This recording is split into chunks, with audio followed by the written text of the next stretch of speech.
नमस्कार। आज आम पढ़ा फुटबॉल खेल विषय रचना। चलो डेरी न करी भिडियोटी को आरंभ करवा। यह एक विदेशी खेल।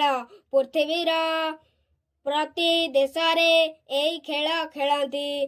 खेलाड़ी माने दुई दल रे विभक्त हुअन्ति। प्रति दल रे 11 जन करी खेलती। जड़े रेफरी यही खेल को परिचालना करती। हुइसेल बजाइले खेल आरंभ हुए। शांति श्रृंखला ए खेल चले। मझिरे कई गोलमाल कले रेफरी हुइसेल बजाई खेल बंद करती एवं ताकू बाहर कर दियंती।